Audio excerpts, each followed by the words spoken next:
I'll have to rest for a while. Water. Yeah.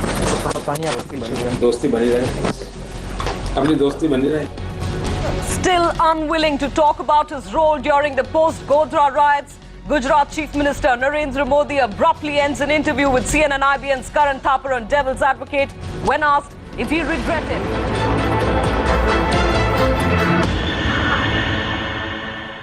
Modi, who was speaking to CNN IBN's Karan Thapar on Devil's Advocate, walked out midway when asked if he regretted the riots of 2002. Here's a look at what happened. Mr. Modi, let's start by talking about you.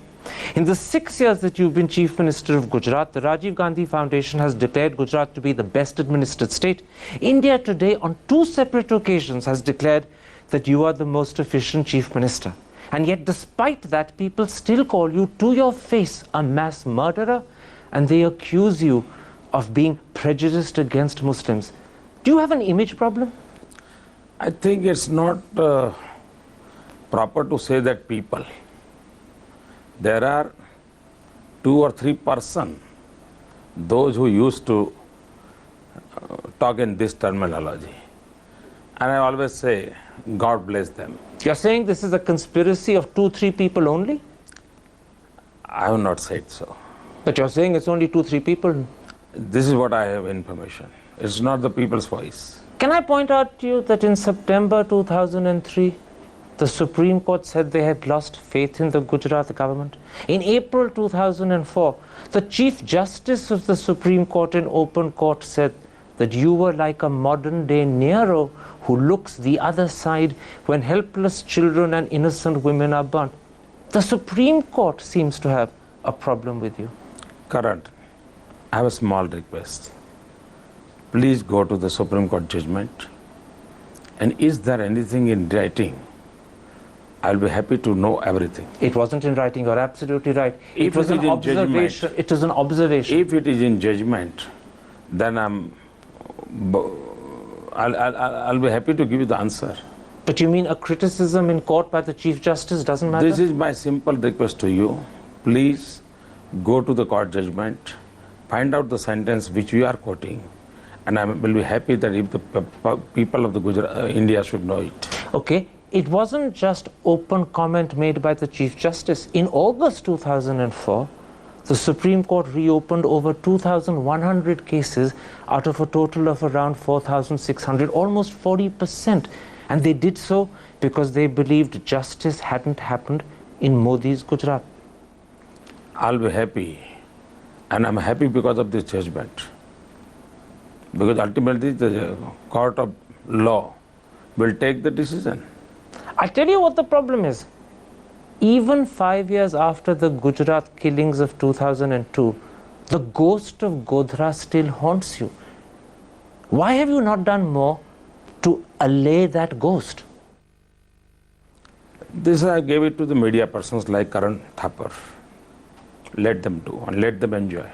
Can I suggest something to you? I have no problem.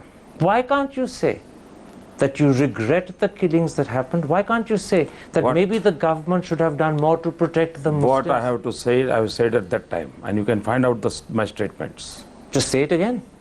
Not necessarily I have to talk about the in 2007 everything, what you want to talk. But by not saying it again, by not letting people hear the message repeatedly, you're allowing an image that is contrary to the interest of Gujarat to continue. It's in your hands to change it. I'll have to rest. Water. Yeah. दोस्ती बनी रहे. अपनी दोस्ती बनी रहे. I'll be happy. You came here. I'm happy. I'm thankful to you. I can't do this subject. It's okay. Your things are आपके ideas हैं. आप बोलते रहिए. करते रहिए. 3-4 questions I will let enjoy. So I can't. But Modi sahab. Please. Modi sahab. कल देखो मैं दोस्ताना संबंध बनाना चाहता हूँ. आप उसको कोशिश कीजिए. मुझे एक चीज समझाएं sir. I'm not talking about doing anything wrong. I'm saying why can't you correct the image? देखिए आपने this is not the time. उसके लिए आपने 2002 में मुझे मिले होते, 2003 में मिले होते, मैं सबको Okay, then one second. And to talk about that aborted interview, we have Karan Thapar here in the studio. Karan, it's not the first time that Modi has been asked the question, but the fact is it's a different election this time. There is no perceptible wave.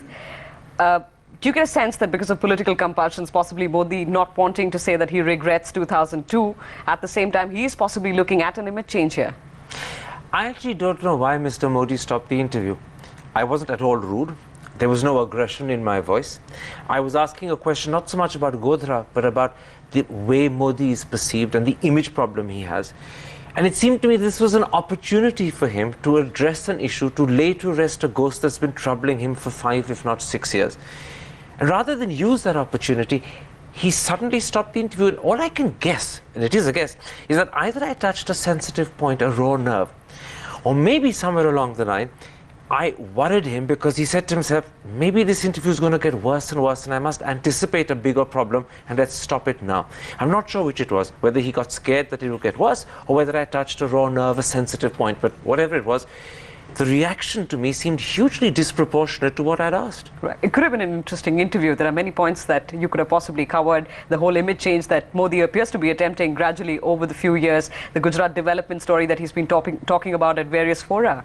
Absolutely. In fact, when the interview ended, I said to him that my intention was to go on to talk to him about the trouble he was having within his party, the dissent, Keshubhai Patel in particular. I wanted to talk to him not just about his achievements, and they're fairly substantial achievements, we must grant that, but the criticisms his own MLAs make of those achievements so that he could reply to those. And those were things I think he would want to talk about. But for whatever reason, whatever cloud came across the horizon, he ended the interview, and I spent a whole hour trying to persuade him thereafter to go back and be sensible and redo the interview, but he simply would not agree. Well, it could have been an interesting interview. Karan Thapar, thanks very much for sharing that with us. That's Karan, of course, talking about that aborted interview on Devil's Advocate with Narendra Modi.